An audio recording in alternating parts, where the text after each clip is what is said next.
Hi friends, आज हम RPSC first grade, second grade, wheat, third grade जैसी exams में इंग्लिश लिटरेचर का एक बहुत ही महत्वपूर्ण टॉपिक जो कि फिगर्स ऑफ स्पीच के नाम से जाना जाता है।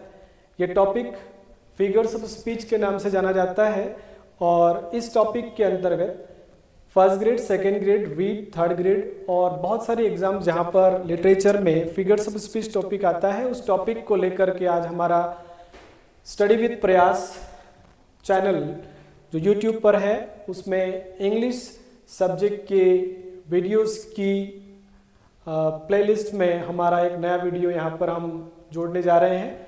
टॉपिक का नाम है figures of speech. RPSC first grade, second grade, REET, third grade, इन सभी परीक्षाओं में ये टॉपिक बहुत ही महत्वपूर्ण टॉपिक है। बहुत ही महत्वपूर्ण टॉपिक है। इस टॉपिक को हम यहाँ पर लेने जा रहे हैं।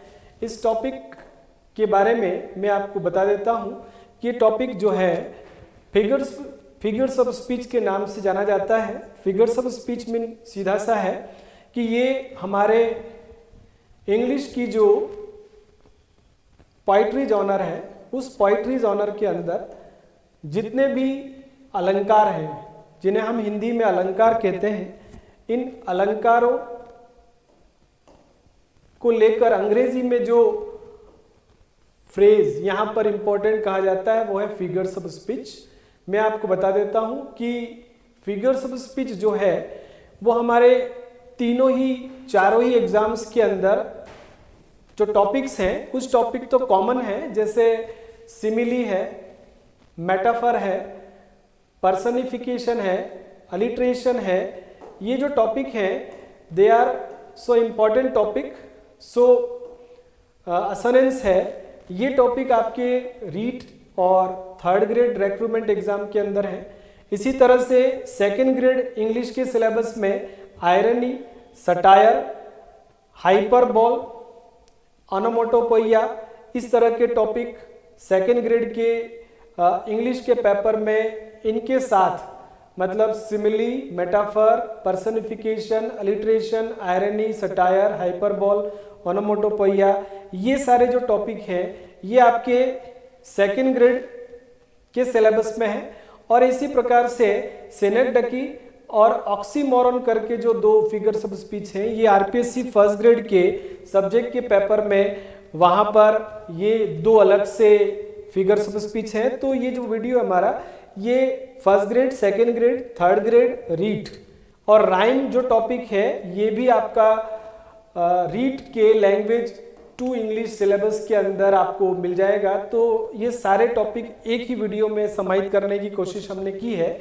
हम यहाँ पर simile, metaphor, personification, alliteration, assonance, irony, satire, hyperbole, onomatopoeia, synecdoche, oxymoron, rhyme आदि जितने भी फिगर्स ऑफ स्पीच हैं उन सबको यहाँ पर हम देखने जा रहे हैं। हमारी इस लिस्ट में सबसे पहला और वेरी इंपॉर्टेंट जो एक टॉपिक माना जाता है दैट इज सिमिली। आप सभी जानते हैं कि सिमिली टॉपिक जो है, सिमिली टॉपिक सभी सिलेबस में आपको कॉमन मिल जाएगा। सिमिली क्या होता है? तो सिमिली एक प्रकार का वो अलंकार है अंग्रेजी साहित्य को लिखने में, एक ऐसा फिगर्स ऑफ स्पीच है जो कि कंपेयर करता है दो अनलाइक थिंग्स को। अनलाइक थिंग्स का मतलब दो जो भिन्न वस्तुएं हैं, उन भिन्न वस्तुओं को कंपेयर करता है सिमिली यूजिंग द वर्ड्स। यहाँ पर जो की वर्ड्स हैं उन वर्ड्स को आपको ध्यान रखना है कि देर आर सम की वर्ड्स लाइक एज, सो। यहाँ पर आपको मैं बता देता हूँ कि लाइक, एज, सो, एज, सो एज, इस तरह के जो वर्ड एंड वर्ड फ्रेजेस हैं उनको हाईलाइट करने के लिए यूज किया जाता है। सिमिलरिटीज को हाईलाइट करने के लिए दो अनलाइक चीजों के बीच अगर वहां पर हम कंपैरिजन करना चाह रहे हैं तो वहां पर लाइक, एज, सो और एज, सो एज का यूज करते हुए हम सिमिली का यूज वहां पर पोएटिक लाइंस के अंदर करते हैं। तो पोएट्स सिमिली का यूज ज्यादातर अपनी कविताओं में करते हैं। इसके कुछ एग्जाम्पल हम यहाँ पर देख लेते हैं। एग्जाम में एक्चुअल में जब भी क्वेश्चन बनता है तो एग्जाम्पल से ही होता है। एग्जाम्पल वहां पर दिया जाता है और उसमें पूछा जाता है कि यहाँ पर कौन सा फिगर्स ऑफ स्पीच है। यहाँ पर पहला उदाहरण आपके सामने है कि he is as brave as a lion. यहाँ पर आप देखें अपना एग्जाम्पल है he is as brave as a lion. यहाँ पर आप देखिए कि ये जो ब्रेवरी है, bravery of a person is compared to the courage of a lion here। यहाँ पर he और a lion का कंपैरिजन ब्रेवरी के सेंस में, मतलब ब्रेवरी को बताने के लिए यहाँ पर ही और a lion का कंपैरिजन हो रहा है। और कंपैरिजन करने के लिए यहाँ पर जो दो वर्ड है वो है as और as। he is as brave as a lion। like in this second example her smile is like sunshine। आप देखिए यहाँ पर जो कंपैरिजन हुआ है वो दो कौन सी अनलाइक चीजों का हुआ है। तो हर smile is like sunshine. Like word से यहाँ पर हम स्माइल का कंपैरिजन सनशाइन से कर रहे हैं। Her smile is compared to the warmth and brightness of sunshine here. तो यहाँ पर देखिए आप हर स्माइल एंड सनशाइन दोनों को कंपेयर किया गया है लाइक वर्ड के यूज से। इसी तरह से तीसरा एग्जाम्पल भी देखें यहाँ पर ही रैन एज फास्ट एज लाइटनिंग। यहाँ पर ही का कंपैरिजन लाइटनिंग से हो रहा है और उसकी जो तेजी है, फास्ट यहाँ पर एडजेक्टिव है, कैरेक्टरिस्टिक है, उस फास्टनेस का यहाँ पर कंपैरिजन हो रहा है ही और लाइटनिंग, ही का लाइटनिंग के साथ। The speed of a person he here is compared to the incredible swiftness of lightning. ध्यान दें यहाँ पर ही है ना, ही और लाइटनिंग का यहाँ पर speed of the person is compared to the incredible swiftness of lightning here. इसी तरह से यदि हम एक और एग्जाम्पल देखते हैं तो यहाँ पर अगला जो एग्जाम्पल है वो है fourth. The room was as cold as ice. यहाँ पर देखिए आप the temperature of the room, actually यहाँ पर रूम में किसका कंपैरिजन हो रहा है, the temperature of the room is compared to the coldness of ice. Ice से है ना, रूम के टेम्परेचर की तुलना यहाँ पर, उसकी कोल्डनेस की तुलना यहाँ पर आइस से की जा रही है। तो आप देख रहे होंगे कि यहाँ पर किस तरह से दो अनलाइक चीजों का कंपैरिजन हो रहा है। इसी तरह से आप एक और एग्जांपल देखें। Next example is she sang like an angel. यहाँ पर जो तुलना हो रही है she sang like an angel, तो the beauty of her singing is compared to the divine and melodious voice of an angel.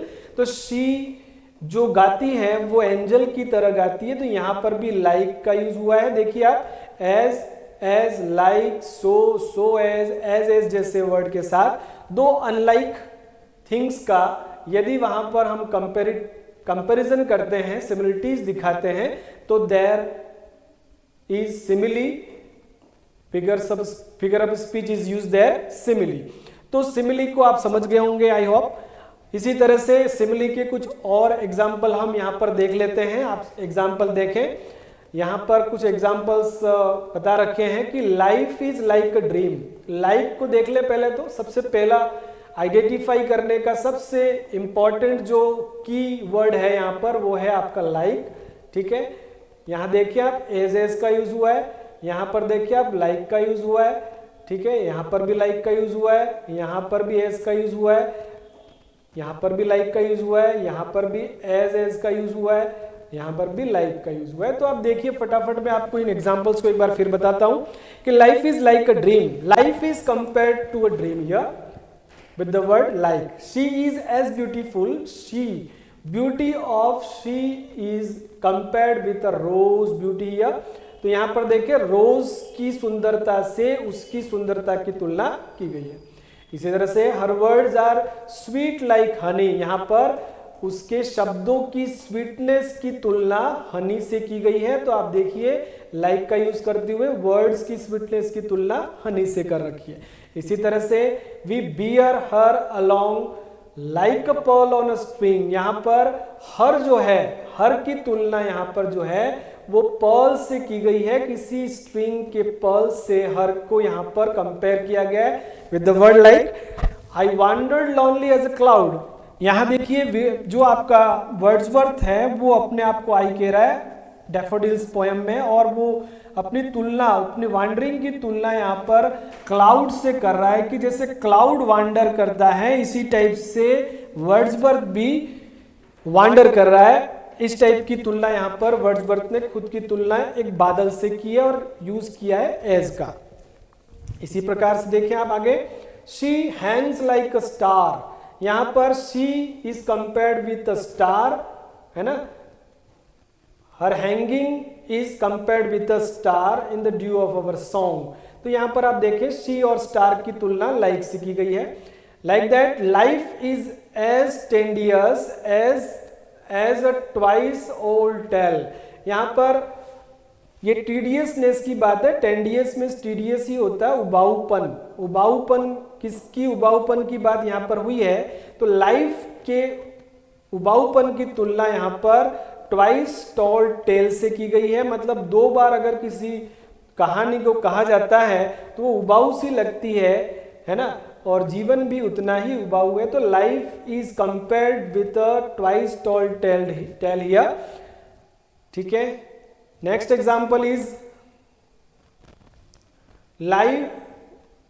Like a hermit but work like a horse, यहाँ पर एक हर्मिट से, है ना, हर्मिट के जीवन से यहाँ पर तुलना हुई है और काम की तुलना यहाँ पर हॉर्स से हुई है। ये जो वाक्य ये कह रहा है कि एक साधु का जीवन जियो लेकिन घोड़े सा काम करो, तो यहाँ पर लाइक दो बार आया है और दोनों बार यहाँ पर तुलना की गई है life with hermits life and work like horse work, ठीक है। इस टाइप से ये आपका जो टॉपिक है, पहला फिगर्स ऑफ स्पीच हमने यहाँ पर कंप्लीट किया है। पहला फिगर्स ऑफ स्पीच जिसके अंदर बहुत सारे उदाहरण हमने देख लिए हैं, बहुत महत्वपूर्ण टॉपिक और बहुत ही सरल सा टॉपिक। यहाँ पर आप ध्यान रखें कि दो अनलाइक चीजों की तुलना लाइक एज सो से हो रही है। जब भी किसी सेंटेंस में आप लाइक एज सो जैसे और सो एज के जैसे वर्ड को देखें तो आप समझ लें कि वो सिमिली ही है, सिमिली का ही एग्जाम्पल है। इस फिगर्स ऑफ स्पीच में दो तरह के प्रश्न बनते हैं। एक क्वेश्चन तो आपका बनता है definition of that figures of speech, तो आपको जब भी डेफिनेशन आए तो इस तरह की डेफिनेशन आप बता सकते हैं वहां पर आइडेंटिफाई करके कि ये सिमिली की है।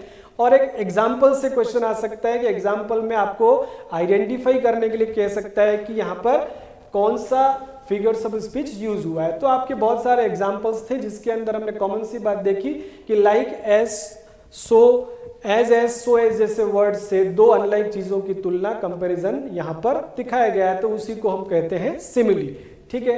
नेक्स्ट अगला फिगर्स ऑफ स्पीच हम लेने जा रहे हैं मेटाफर, ठीक है। Simile and metaphor normally compare किए जाते हैं। सिमिली और मेटाफर में ओनली जो एक अंतर है वो अंतर यहां पर मैं आपको बताने जा रहा हूं। मेटाफर क्या होता है, तो मेटाफर एक ऐसा फिगर्स ऑफ स्पीच है, देखिए metaphor is a figures of speech that directly compares to unlike things.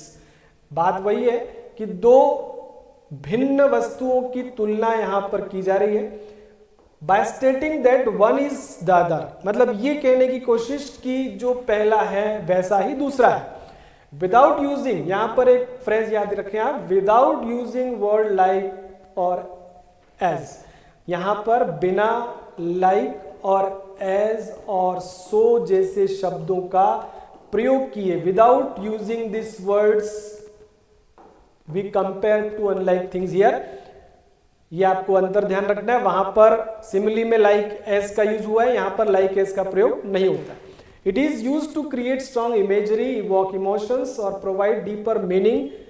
ये आप ध्यान रखें कि मेटाफर का प्रयोग जो है वो स्ट्रॉन्ग इमेजरी क्रिएट करने के लिए, इमोशंस उत्पन्न करने के लिए और एक डीपर अर्थ, गहरा अर्थ उपलब्ध कराने के लिए किया जाता है। एक क्वेश्चन यहां पर इस लाइन से भी बनेगा आपका कि मेटाफर क्या होता है। तो metaphor normally is called an implied और इम्प्लिसिट सिमिली। इसको हम कहेंगे कि ये एक अंतर्निहित उपमा है, अंतर्निहित अंतर्निहित उपमा का मतलब यही है कि इसके अंदर सिमिली छिपी हुई है। सिमिली छिपी कैसे है? क्योंकि यहाँ पर लाइक और एज शब्दों का प्रयोग नहीं होता है, तब भी वहां पर दो अनलाइक चीजों का कंपैरिजन हो सकता है। जैसे कि देखिए एक यहाँ पर उदाहरण दिया हुआ है, the example is time is a thief. देखिए आप, time is a thief. Time is a thief means यहाँ पर टाइम का कंपैरिजन थीफ से कर रखा है कि time is compared to a thief. कैसे? क्योंकि टाइम जो होता है वो स्टील कर लेता है मोमेंट्स ऑफ आवर लाइव्स, है ना। यहां पर देखिए आपकी टाइम की तुलना थीफ से कैसे हुई है? तो टाइम स्टील्स, समय चुरा लेता है हमारे जीवन के जो क्षण होते हैं उनको, तो समय चोर है। इट मीन्स कि समय चोर के जैसा है। यहां पर इसको यदि सिमिली में लिखना हो तो हम लिख सकते हैं कि time is like a thief. Time is like a thief. लेकिन यदि इसको मेटाफर में कहना है तो लाइक का यूज नहीं करेंगे, सीधे टाइम इज थीफ के देंगे। ठीक है। दूसरा एग्जाम्पल देखिए आप, her voice was music to his ears. यहां पर वॉइस को सीधे सीधे म्यूजिक कहा गया है। Her voice is compared to music here. तो voice and music are compared without using like और as, indicating it was pleasant and soothing, है ना। उसकी जो आवाज है वो कानों के लिए प्लीजेंट और सूदिंग है, ऐसा कहने की कोशिश यहां पर वॉइस और म्यूजिक का कंपेयर करते हुए की है। Next example is the world is a stage. देखिए आप यहां पर ये जो एग्जाम्पल है as you like it, William Shakespeare की एज यू लाइक इट का एक पोइटिक लाइन है, the world is a stage. It means कि here the world is compared to a stage. आप इस चीज को समझें कि संसार की तुलना यहां पर एक रंगमंच से कर रखी है। क्यों? Because it suggesting that life is like a performance.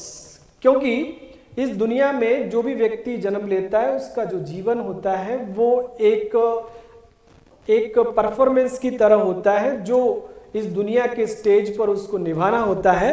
तो here the world is like a stage नहीं कहकर, सिमिली नहीं करके यहां पर मेटाफर में कहा है the world is a stage. It means कि world is compared to any stage. ठीक है। तो मेटाफर के कुछ एग्जाम्पल और ले लेते हैं हम लोग।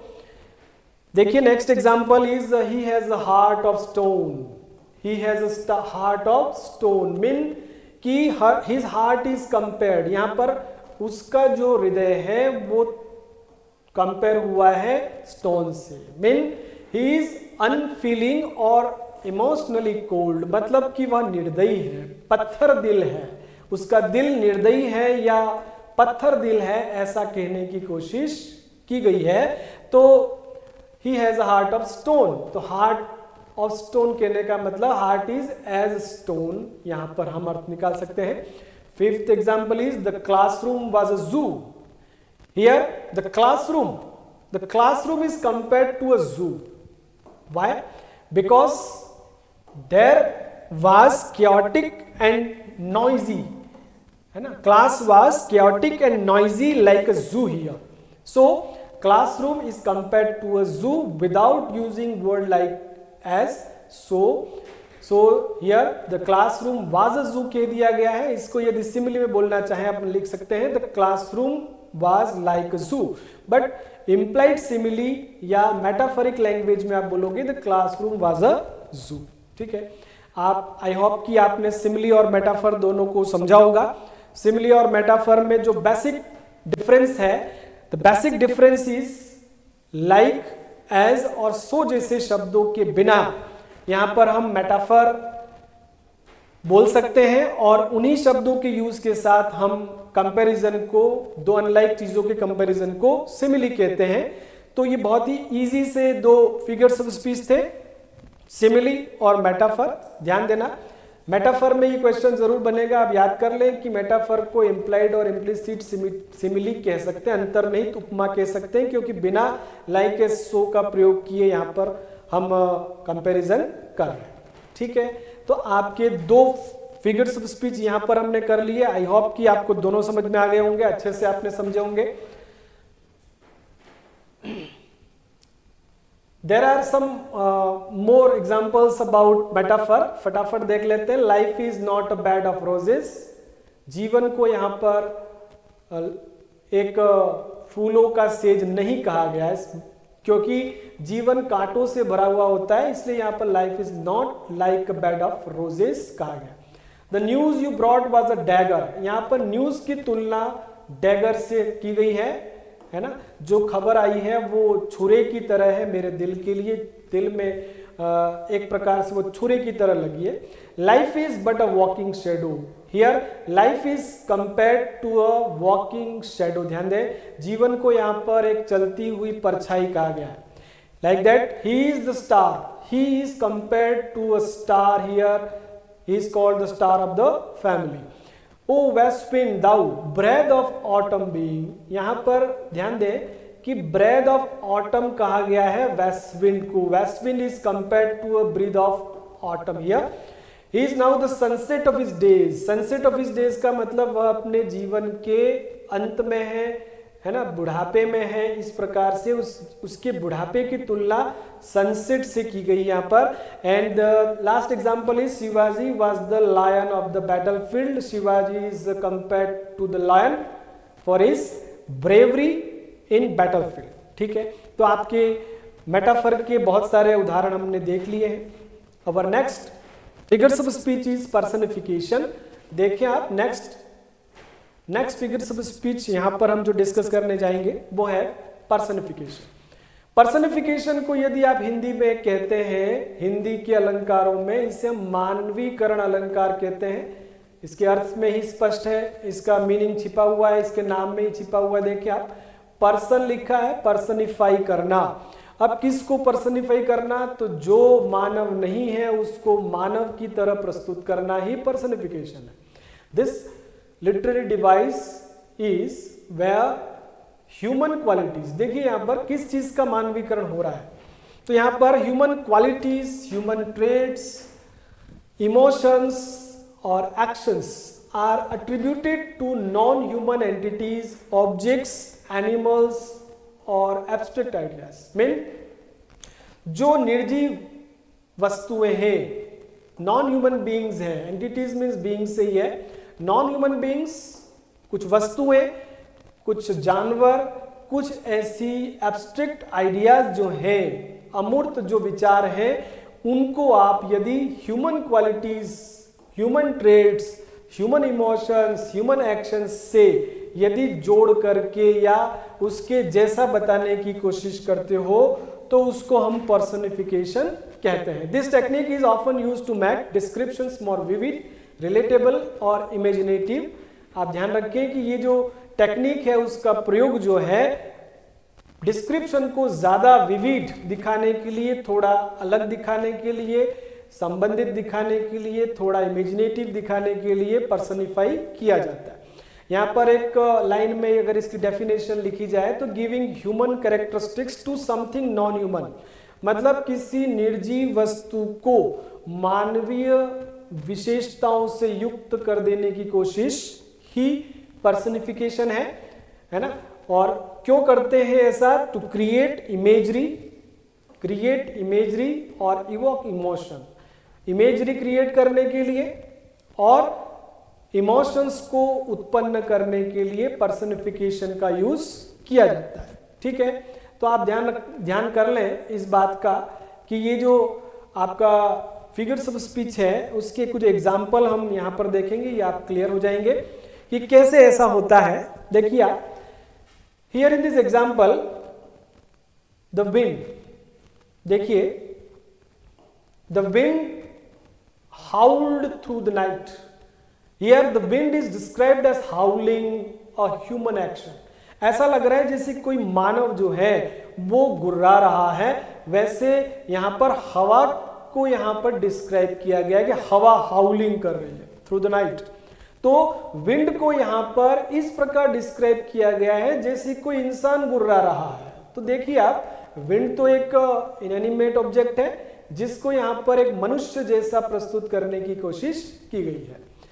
इसी तरह से देखिए नेक्स्ट एग्जांपल में, the flowers danced in the gentle breeze, flowers danced, flowers, actually यहाँ पर जो नॉन लिविंग थिंग है वो है फूल, जिनका डिस्क्रिप्शन हुआ है डांसिंग, है ना, ए वॉकिंग और लाइवली इमेज। ऐसा लग रहा है जैसे कि कोई मनुष्य जो है वो नाच रहा हो, हवा में यहाँ पर फूल नाच रहे हैं, लेकिन फूलों को यहाँ पर किसी इंसान की तरह नाचता हुआ प्रस्तुत किया गया है, डिस्क्राइब किया गया है। इसी प्रकार देखिए आप, like that third example is time flies when you are having fun. Time flies, time is personified as flying here. समय को यहाँ पर किसी उड़ते हुए, है ना, मनुष्य की तरह दिखाया गया है, जैसे समय उड़ता है, मतलब जाता है। जब आप फन करते हो तो समय कैसे चला जाता है आपको पता नहीं लगता है। तो time is personified as a flying person here, like that. The fourth example is the car groaned as it climbed as the steep hill. अब यहाँ पर कार को देखिए, यहाँ पर उदाहरण देखिए यहाँ पे कि the car is given the human action of grounding here.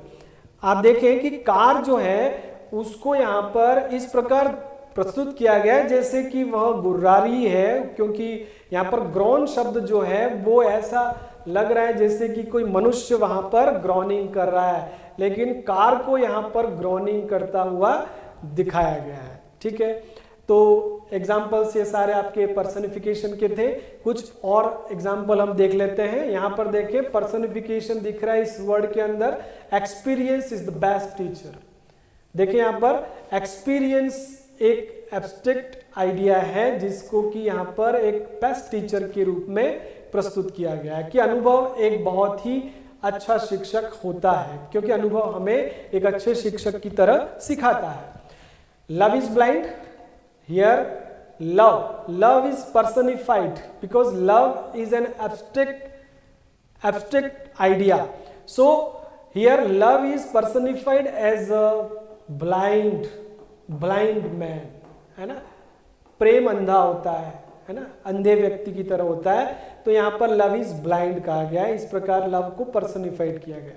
Death is is icy hands on kings, ये एक फेमस शेक्सपियर के ड्रामा से ली गई लाइन है जिसमें मृत्यु को एज अ मर्डरर, यहाँ पर the word death is personified as a murderer because his icy hands on kings thought, ऐसा कहने की कोशिश की गई है। तो यहाँ पर डेथ को एक इनएनिमेट चीज को एक मर्डरर जैसे किसी व्यक्ति के रूप में दिखाने की कोशिश यहाँ पर की गई है। इसी प्रकार देखें time and tide waits for none, ऐसा लग रहा है जैसे कि टाइम और टाइड, है ना, किसी का इंतजार नहीं करते ये कहने के लिए यहाँ पर टाइम एंड टाइड को किसी पर्सन की तरह समझाने की कोशिश की गई है कि जो किसी का इंतजार नहीं करता है। समय और ज्वार जो होता है, ज्वार भाटा जो होता है, वो किसी का इंतजार नहीं करता है। तो time and tide is personified here, like that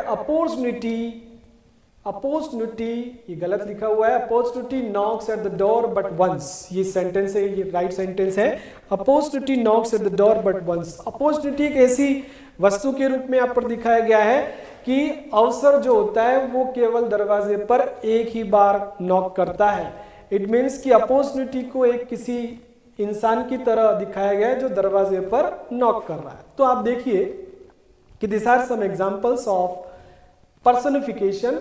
तो बहुत सारे एग्जाम्पल आपको मैंने बता दिए पर्सनिफिकेशन पर। पर्सनिफिकेशन को एक बार फिर से देख लेते हैं हम कि किसी non human entity, non human beings या ऑब्जेक्ट्स और एनिमल्स और एब्स्ट्रैक्ट आइडिया को यदि आप ह्यूमन क्वालिटीज, ट्रेट्स, इमोशंस और एक्शंस देने की कोशिश करते हो, giving any human characteristic to something non human, it is called personification. तो पर्सनिफिकेशन के बहुत सारे उदाहरण आपने देख लिए होंगे।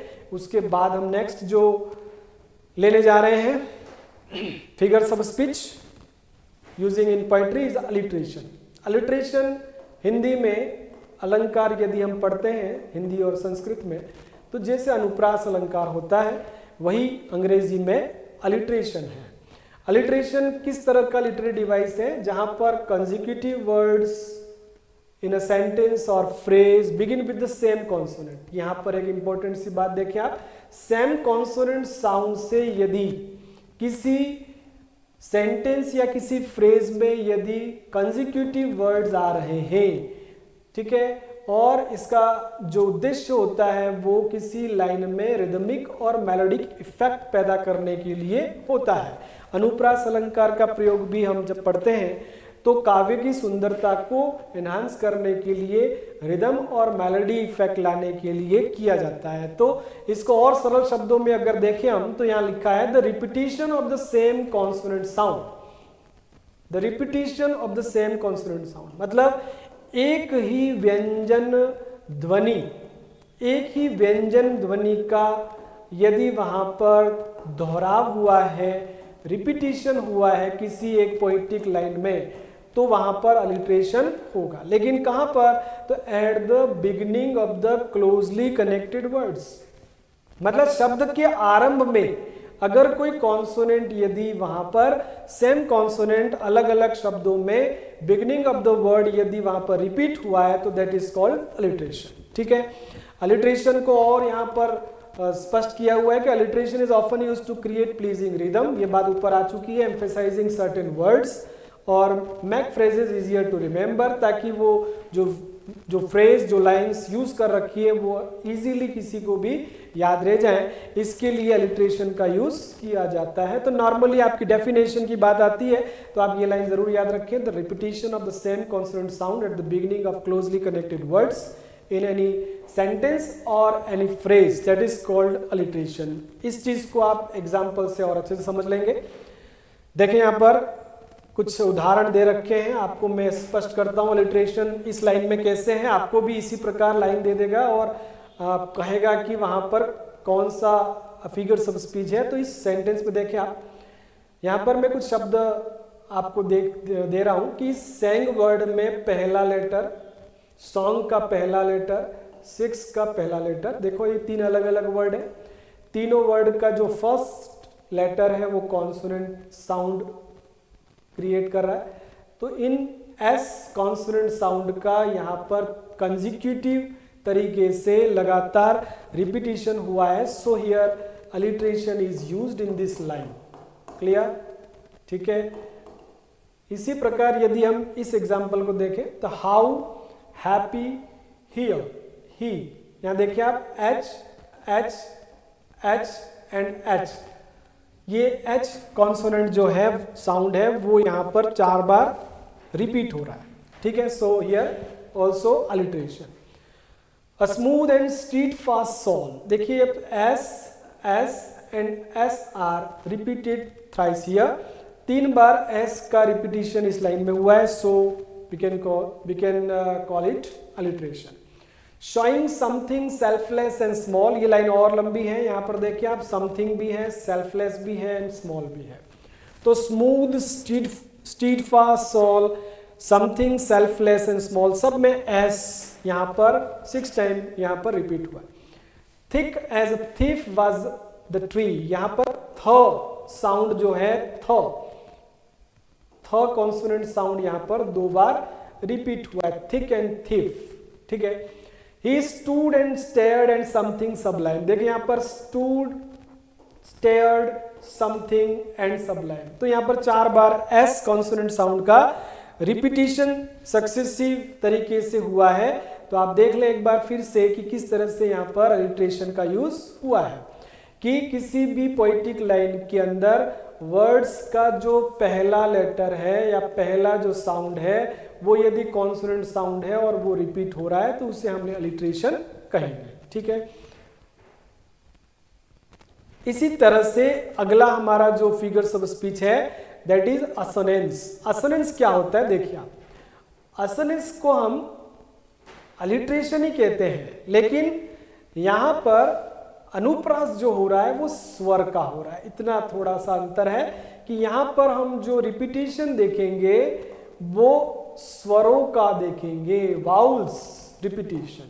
यहां पर जो इंपॉर्टेंट बात है वो है वाउल्स रिपीटिशन, वाउल साउंड्स का रिपीटिशन। ठीक है, वाउल साउंड यहां पर रिपीट होते हैं। देखिए स्वर अनुप्रास में क्या होता है कि एक ऐसा लिटरेरी डिवाइस है जहां पर वाउल साउंड्स आर रिपीटेड। यहां पर आप इंपॉर्टेंट याद रखें इस बात को, कॉन्सोनेंट साउंड नहीं होकर के यहां पर क्या होगा, वाउल साउंड। इसके पहले हमने अलिट्रेशन में या कॉन्सोनेंट्स में हम ये देखते हैं कि वहां पर जो रिपीटिशन होता है वो आपके कॉन्सोनेंट साउंड्स का होता है, लेकिन यहाँ पर vowel sounds are repeated within nearby words typically in close proximity.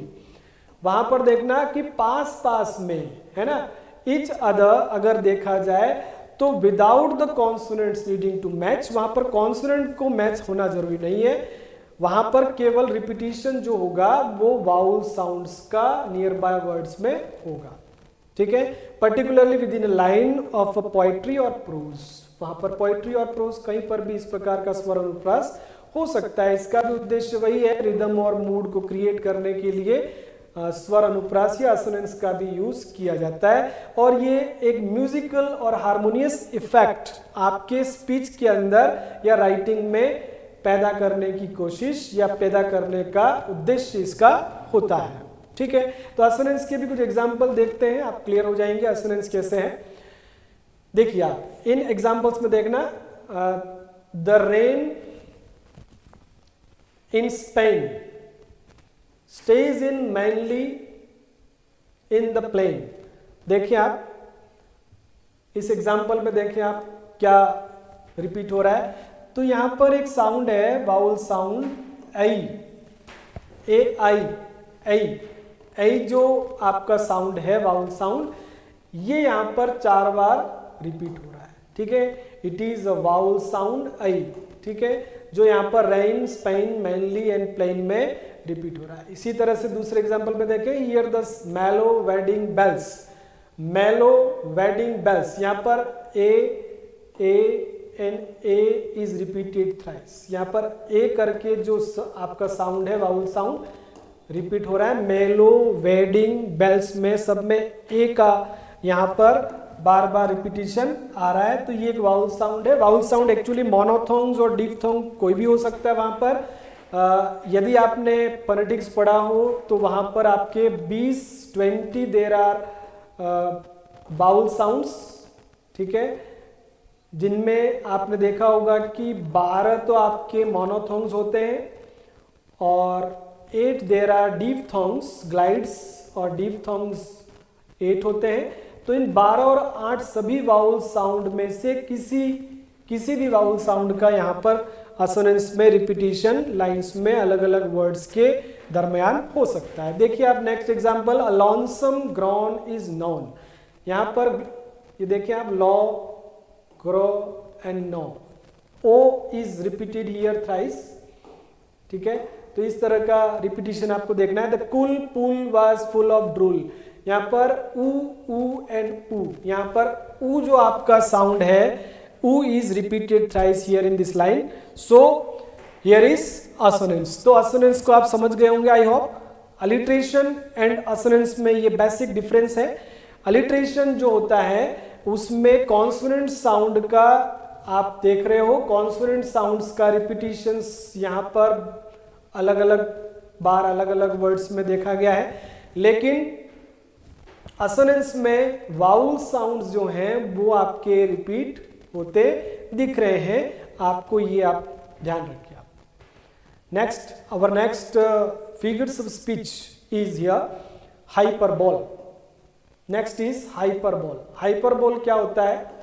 Hyperbole को हम हिंदी और संस्कृत में अतिशयोक्ति, जो आपका अलंकार है अतिशयोक्ति, अतिशयोक्ति का मतलब वही है कि exaggerated statements, using of exaggerated statements or claims not mean to be taken literally. It is used for emphasis, जोर देने के लिए, अपनी बात को एम्फेसाइज करने के लिए, या फिर एक स्ट्रॉन्ग इंप्रेशन क्रिएट करने के लिए हाइपरबोल का यूज किया जाता है। मतलब यही है कि अपनी बात पर ज्यादा जोर देने के लिए ऐसे एग्जेगरेटेड स्टेटमेंट्स, बढ़ा चढ़ाकर कुछ कथन यदि कहे जाए किसी पोइटिक लाइन में, दैट इज हाइपरबोल। ठीक है, हाइपरबोल को यहां पर और डिफाइन किया गया, देखिए आपके एग्जेगरेटेड और एक्स्ट्रावेगेंट स्टेटमेंट। हाइपरबोल को अगर 2 और 3 फ्रेजेस वर्ड्स में अगर आप कहना चाहो, डिफाइन करना चाहो, तो हाइपरबोल क्या होता है? इट इज एन एग्जेगरेटेड और extravagant statement use for emphasis, बात पर ज्यादा जोर देने के लिए यूज किया जाता है। इफेक्ट पैदा करने के लिए rather than for literal accuracy. मतलब वहाँ पर लिटरल एक्यूरेसी ज़्यादा इम्पॉर्टेंट नहीं होती है, इम्पॉर्टेंट एम्फेसिस करना या इफेक्ट डालना होता है। सो इट इज एन एक्सैगरेटेड और एक्स्ट्रावेगेंट स्टेटमेंट, ठीक है, फॉर एम्फेसिस और टू क्रिएट स्ट्रॉन्ग इंप्रेशन। तो हाइपरबोल को आप आई होप आप समझ गए होंगे। हाइपरबोल क्या है? बढ़ा चढ़ाकर किसी स्टेटमेंट को कहने की कोशिश करना ताकि अपनी बात को ज्यादा एम्फेसिस करके कोई कह सकता हो। इसे हम एग्जाम्पल्स के थ्रू समझ लेते हैं। देखिए आप, example number 1 is here, Belinda smile and all the world was gay. देखिए यहाँ पर इस स्टेटमेंट को कैसे कहा गया है कि बेलिंडा ने मुस्कुराया और सारा जो जग है, सारी जो दुनिया है वो खुश हो गई। अब देखिए, कोई मुस्कुराता है तो सामने वाले पर ही इफेक्ट उसका होता है, सारी दुनिया पर कैसे हो सकता है? तो इस बात को बढ़ा चढ़ा के कहा गया है कि सारी दुनिया ही प्रसन्न हो गई, खुश हो गई, ठीक है ना, प्रसन्न हो गई। बेलिंडा ने स्माइल किया और सारी दुनिया खुश हो गई। अब दुनिया पर तो उसकी स्माइल का इफेक्ट नहीं हो सकता है, सामने वाले पर ही हो सकता है, लेकिन यहाँ पर इस लाइन को थोड़ा सा एक्सैगरेटेड वे में कहा गया है। इसी तरह से एक लाइन और देखिए आप, 10,000 saw I at a glance, एक ही ग्लांस में, ये वर्ड्सवर्थ कह रहा है डैफोडिल्स में कि 10,000 फूलों को मैंने एक ही दृष्टि में देखा। अब एक ही दृष्टि में 10,000 को कैसे कोई देख सकता है? आप भी समझेंगे कि ये लाइन कितनी अतिशयोक्तिपूर्ण कही गई है कि एक ही दृष्टि में 10,000 को एक साथ देखा। अब 10,000 को तो कोई एक साथ कैसे देख सकता है? तो इसको भी अतिशयोक्तिपूर्ण ढंग से कहा गया। इसी प्रकार देखें नेक्स्ट लाइन, नेक्स्ट जो एग्जांपल है, reverse of blood flowed in the battle. Reverse of blood, देखो खून की नदियां, है ना, खून की नदियां मैदान में बह गई। अब मैदान में जरूर स्लॉटर होता है, असैसिनेशन होता है ना, खून बहता है, लेकिन खून की नदियां नहीं बहती। इसके कहने का मतलब यही है कि बहुत ज्यादा वहां पर असैसिनेशन हुआ है, बहुत ज्यादा स्लॉटर हुआ है, बहुत ज्यादा वहां पर खून बहा है। उसको कहने के लिए रिवर्स ऑफ ब्लड फ्लोड लिखा गया है। Like that she wept oceans of tears. She wept मतलब वह किस प्रकार रोई? आंसू का समंदर बह गया, रोते रोते आंसुओं का समंदर, मतलब कि बहुत रोई, ऐसा कहने के लिए यहां पर लिखा है she wept oceans of tears, है ना, आंसुओं का समंदर उमड़ पड़ा, ऐसा यहां पर कहने की कोशिश की गई है। इसी प्रकार एक उदाहरण और देखिए अब, all the perfumes of Arabia, all the perfumes of Arabia will not Sutton this little hand. यहां पर मैकबेथ का ये एग्जाम्पल है कि जहां पर जिन हाथों से उन्होंने राजा की हत्या की थी, उस राजा को मारने वाले ये जो हाथ हैं, उनको अगर अरब कंट्रीज का सारा परफ्यूम, है ना, लाकर भी उससे धो दिया जाए, फिर भी ये जो हाथ हैं, है ना, ये जो हथियारे हाथ हैं, वो स्वीटन नहीं हो सकते हैं, वो मीठे नहीं हो सकते हैं, उसका जो खून का जो पाप है वो नहीं धुल सकता है। इस प्रकार कहने की कोशिश की है कि अरेबिया का सारा परफ्यूम भी इनको मुक्त नहीं कर सकता, पाप मुक्त नहीं कर सकता है। द स्काई नेबरिंग हिमालयास, ये भी एक एग्जाम्पल है यहाँ पर कि आकाश को हिमालय से छूते हुए बताने की कोशिश यहाँ पर कर रखी है कि हिमालय और आकाश जो है वो लगभग पड़ोसी बन गए, ऐसा कहा गया है, लेकिन ऐसा होता नहीं है। और the clouds broke when he sneered, जब उसने उपहास किया, जब उसने ठहाका लगाया, तो बादल भी, है ना, फट गए, बादल भी टूट गए। इस प्रकार ये कहने की कोशिश हाइपरबॉलिक लैंग्वेज में की गई है, ऐसा होता नहीं है। तो ये सारे एग्जाम्पल आप समझे होंगे कि इन सब में एक्सैगरेटेड फॉर्म में बातों को कहने की कोशिश की गई है, ठीक है। नेक्स्ट हम एक और जो सेकेंड ग्रेड के सिलेबस में एक और आपका जो हाइपरबोल के अलावा एक और फिगर्स ऑफ स्पीच यूज किया गया है, दैट इज ओनोमोटोपोइया। ओनोमोटोपोइया क्या है? देखिए, ओनोमोटोपोइया जो एक्चुअल में एक ऐसा फिगर्स ऑफ स्पीच है जहां पर जो शब्द है वो इमिटेट करता है, रिजेंबल करता है किसी नेचुरल साउंड से। मतलब बोला जो जा रहा है वो शब्द, उसका उस शब्द का साउंड भी वैसा ही रिजेंबल करता है। So this words often represent sounds made by objects. ये ऐसे वर्ड्स होते हैं जो किसी ऑब्जेक्ट से, किसी एनिमल से या किसी एक्शन से उत्पन्न किए गए साउंड्स हैं। They help to bring language to life.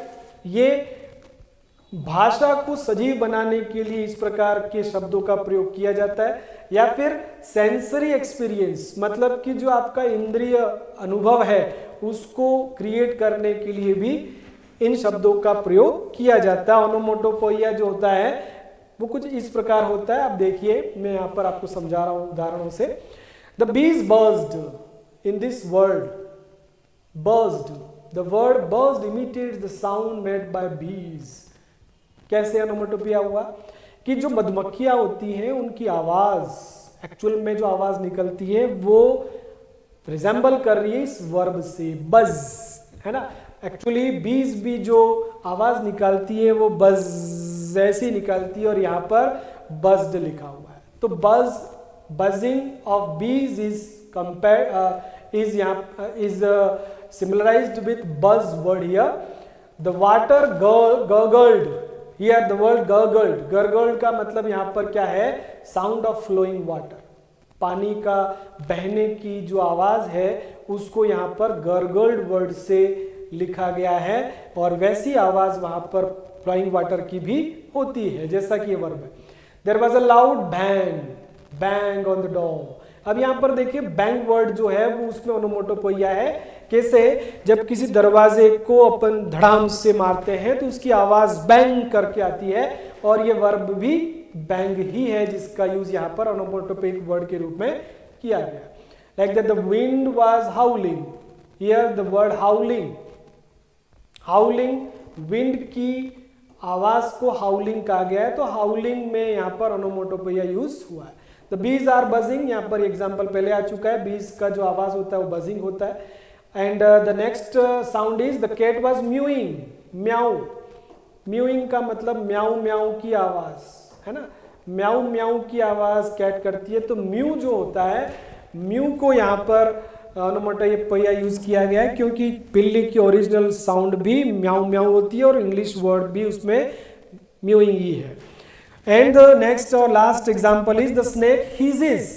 देखिए आप, स्नेक हिजेस, हिजेस हिस, हिस, सांप जो होता है वो आवाज हिस की ही निकालता है ना, हिस, फुफकार मारना, ठीक है। तो यहां पर उसका वर्ब भी हिस ही यूज किया गया है। So in this words buzzed, gargled, bang, howling, buzzing, mewing, hisses, यहां पर ओनोमोटोपोइया का यूज किया गया है, ठीक है। तो हमारे इस टॉपिक में हमने आज कुछ ऐसे फिगर्स ऑफ स्पीच आपके सामने रखे हैं। इन फिगर्स ऑफ स्पीच में हमने आज जिन जिन को कर लिया है, simile, simile, metaphor, personification, alliteration, assonance, hyperbole and onomatopoeia, ये हमारे इस वीडियो के फर्स्ट पार्ट में हमने कंप्लीट कर लिए हैं। आने वाले इसके एक और वीडियो में हम जो टॉपिक बाकी रह गए हैं like synecdoche, oxymoron, irony, satire, rhyme, ये जो टॉपिक्स हैं इनको हम अगले वीडियो में आपको पूरा करवाएंगे। और यहाँ पर जिन जिन फिगर्स ऑफ स्पीच का यूज किया है वो थर्ड ग्रेड, रीट और सेकेंड ग्रेड एग्जाम में पूछे जाने वाले फिगर्स ऑफ स्पीच के जो टॉपिक्स हैं इनको हमने आज के इस वीडियो में कंप्लीट कर लिया है। आई होप आपको ये सारी जानकारी बहुत ही अच्छी लगी होगी और आपने इसे अच्छे से समझा होगा, ठीक है। Figures of speech topic first grade, second grade, REET और थर्ड ग्रेड के हिसाब से हमने यहाँ पर देखा है। आज हमने जो फिगर्स ऑफ स्पीच देखे हैं वो आपके एक तो रीट और थर्ड ग्रेड के एग्जाम में और एक सेकेंड ग्रेड के सेकेंड पेपर में यूज होने वाले फिगर्स ऑफ स्पीच है जिनको पूछा जाता है, आइडेंटिफाई करने के लिए दिया जा सकता है। पोइट्री अप्रिसिएशन के क्वेश्चन में एक्सट्रैक्ट के साथ भी इनको आइडेंटिफाई करने के लिए आपको दिया जा सकता है। तो आई होप कि आपको आज का ये जो वीडियो है उसमें जानकारी बड़ी ही इम्पॉर्टेंट लगी होगी और आपने इसे अच्छे से सुना होगा। आप सभी का बहुत बहुत धन्यवाद। फिगर्स ऑफ स्पीच के दूसरे वीडियो के लिए आपको इंतज़ार करना होगा। बहुत जल्दी ही दूसरा वीडियो जिसके अंदर हम synecdoche, oxymoron, satire, irony and rhyme का जो टॉपिक बाकी है उसको लेकर हम बहुत जल्दी ही वापस हमारे स्टडी विद प्रयास यूट्यूब चैनल पर वापस आएंगे। तब तक बहुत बहुत धन्यवाद। आपने आज की क्लास को देखा और उसको सुना, उसके लिए आपका शुक्रिया। धन्यवाद। जय हिंद, जय भारत।